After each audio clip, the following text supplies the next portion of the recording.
An ODI of great significance. Not only do India wrap up the series against England with one to spare after this impressive win in Cuttack, but Rohit Sharma has 100, is back in form, is back among the runs. That and all the other talking points on ESPN Cricinfo Matchday as we welcome Sanjay Manjrekar once again. Sanjay, the emotions potentially, the celebration that was muted and measured on getting the 100, but an innings he so desperately needed. Take it away. Yes, and I think one of the things that we discussed before the one day series was how was Rohit Sharma's approach going to be? Because clearly he needs a big score to just get that monkey off the back. People who are big brands in India, they feel that pressure of expectation. And it's not just about getting your 40s and 50s that he was doing during the World Cup, but somewhere, there's an expectation of 100. It's like a certificate of you being in form, in international form. And this format allows you to, take that monkey off your back. And you saw the way he did it. He wasn't as attacking or looking to give India a flyer like he was doing during the World Cup. But still, when he just sort of decides to pace his innings, it's just incredible how easily it does it. Very selective in the way he played his shots. So finally, I think that question was answered. I have a feeling maybe in the next match he'll play again the way that he thought was best for the team. But this one was more for himself. Obviously, he wanted the team to win. But this is one that he'll say, this one is for me.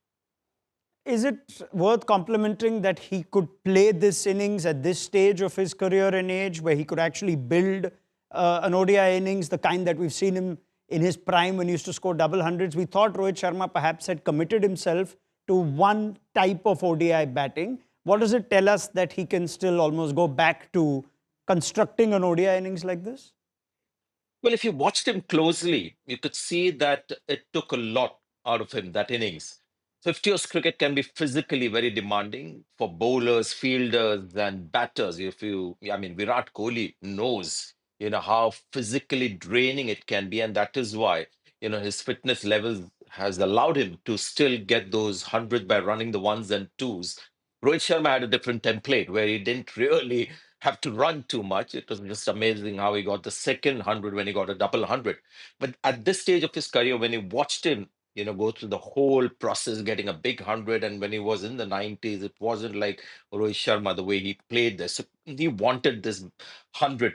Whether he can do it day in, day out, like he did in 2019, we'll have to wait and see. I have my doubts, but both versions of Rohit Sharma, the 2023 version, the 2019 version, both are excellent for Indian cricket because this is what he does.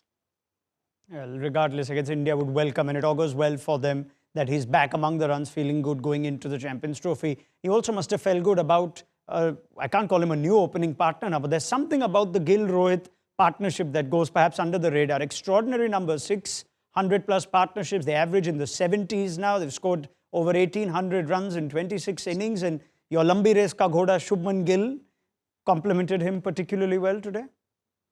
Yes, and you can see a young batter in his prime versus a batter who has done some incredible things and in the last phase of his career. And it's just the advantage is that you don't realize you get, the way he was playing his shots, and every time, he plays the shot, there was that drive over covers, there was a little pickup shot on the leg side. You just get that impression that this guy is different.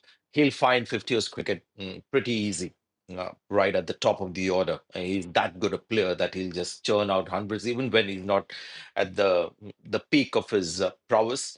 And it's always fun to watch Shubman Gill play. And so much for left hand, right hand combination that these two guys together look so good. I mean, for a batting connoisseur, just to enjoy the spectacle of batting, you won't get a better one than Rohit Sharma and Shubman Gill. They certainly made a 300 chase look ridiculously easily for the rest of the game. It's fun to watch Gill bat. It's also fun to watch him catch. Let's go back to the first innings, shall we? And let's talk about the key bowlers. We'll talk about Chakravarthy's debut in just a minute. But Ravindra Jadeja, we gave him a nice mention in our first match review. Today, I think he deserves a little more praise. 3 for 35, kept the runs down when most of the other bowlers were failing to. Jadeja, your good friend, what did you say about him? Yes, he's actually a very good friend. Uh, yeah, moving on. Uh, mm, what does Jadeja tell you, and what cries out, or is very glaring when you watch him bowl and the kind of performances that he's put up in this series? And that I've said it before as well. He hasn't changed at all. He's just stuck to one template, which is very interesting. That the game around him has changed so much. He's been around for a long time, but has Jadeja changed his style of bowling? No. His style of thinking? No. He just keeps doing the same stuff, and it's working for him.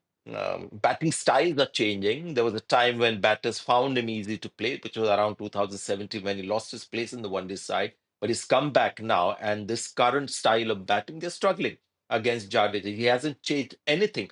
But one important mention of both Virat Kohli and Jadeja, both are aging cricketers, but physically they're incredible.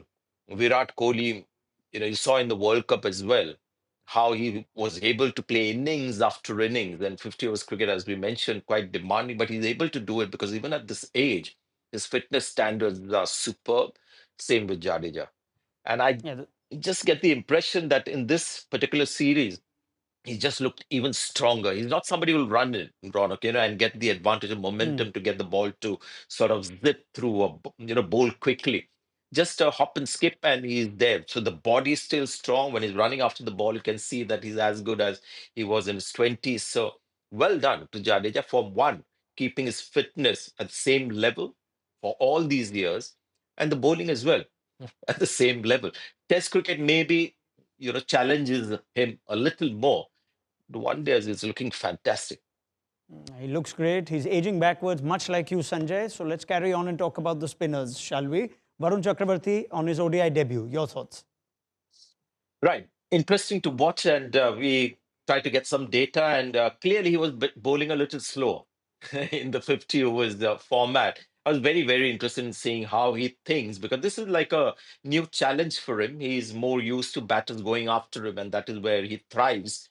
One change that I saw, and maybe he can avoid doing that. Obviously, there must have been pressure for him to play 50 overs cricket. For somebody who's only played T20 cricket, it's like suddenly being called to play Test cricket. And there was one ball that I've never seen from him. He may have bowled during an IPL, but something that hasn't stayed with me was a proper leg spinner, the kind Anil Kumble would bowl, not the Kuldeep Yadav Warney leg spinner, but a proper leg spinner that Anil Kumble bowled, and he bowled it outside the off stump slow in the air and all that. And that is where Varun Chakravarthi is trying to be a 50 overs bowler, trying to deceive batters, and both those balls actually were offline, outside off, deliberately bowled because his strength is sticking to the stump line. And the first one went for a four, and the second as well, I think, was maybe reverse lap, but that went for runs as well. I would like to see him just stick to what he does in T20 cricket, just like Jadeja. Let the batters do what they want to do and see how it goes. But I think it's a good addition to have Varun Chakravarthi in the scheme of things in 50 overs cricket. Now, is it a timely addition perhaps to consider a late entry into the Champions Trophy? Let's pick up some points from today and also look ahead to the final game where India would still want to try and tick as many boxes, their last ODI before the Champions Trophy. Let's stick on the spinners. Chakravarthi came in for Kuldeep in the second game. What would you like India to do given this is their last game before the Champions Trophy? Uh, well, I think Mohammad Shami needs to keep bowling a little more, maybe not bowl him, all the 10 overs, but like to see him do that. Hardik Pandya bowling needs to get a little better, maybe some kind of a plan when he bowls his 5 or 6 overs. Jadeja can afford to rest. Kuldeep Yadav must, come back into the playing 11. Batting wise, Shubman Gill is a young player. You don't want to leave him out, but you want to see what Yashasvi Jaiswal can do. I mean, he played one match, didn't quite get too many, but these are good times for India. You have people like Yashasvi Jaiswal, sitting out. So yeah, I think India is looking pretty well stacked up, and I guess along with Australia, the two strongest teams in the Champions Trophy. The first name you mentioned was Mohammad Shami. Let's talk a bit about Shami. India would desperately be hoping that going into the Champions Trophy, Shami is back at his best. Is he there or will he get there in time? He's not there yet, but good signs in the last game where he ran in superbly. What you will get with Shami is a game-changing performance in the semis of the Champions Trophy or the crunch game where India have to win. That is where you get, you know, the kind of service that you want from these kind of experienced class players. And we saw that during the World Cup as well. So there'll be a lot of guys looking good in bilateral series and less pressure, kind of events. But come the crunch game, and if Mohammad Shami is fit, I don't think he's got a problem of temperament, of confidence. He's just very cool guy who'll just come in and bowl and will thrive on the big stage if fitness-wise is okay. I thought I'd save this one for the end of the series, but since we are talking about what India would like to take and giving players opportunity, KL Rahul's been very good behind the stumps. He's come in twice in 2 games where the game's effectively been put to bed, and yet he's not quite been there till the end. Is there any concern on whether his place as the #1 keeper for the Champions Trophy is under the scanner? Would you like to see Rishabh Pant get a game regardless? What would you do with that keeper-batter slot? I'll play KL Rahul because this guy desperately needs runs. He's got a slightly fragile temperament where I think the failure hurts him a little more than some of the other players. He takes failures to heart. It reminds me of myself in my playing days. So he should keep playing, and hopefully he gets an innings where there's more balls for him to play himself in and get a good score. But Rishabh Pant is always an exciting option that India must consider. So I'm sure there will be a way to work, Rishabh Pant into the team, but leaving KL Rahul out would just be a little unfair. He's a very sensitive, cricketer. The only thing that anyone needs to do, the team management, the selectors, or people around him, is just make sure that he's feeling good about himself and not overreacting to these kind of failures. It's easier said than done, but when there's 10, 15 balls left, you have few runs to play to win. There are some batters like a Virendra Sehwag who will say, I'll get those 12 runs by hitting 2 sixes. Somebody like K. Rahul might think, there's nothing to gain here. Who will remember an 8 not out? But there's a good chance I'll get out and I'll have 2 failures. And that somehow, comes to haunt you in both innings. He's got out. And that is more to do with the mind than anything else. All right, Sanjay, let's pick up these conversations again after the last ODI. Many thanks for your time and your thoughts. Thank you. And we will be back with Sanjay Manjrekar after the third ODI on ESPN Cricinfo Matchday.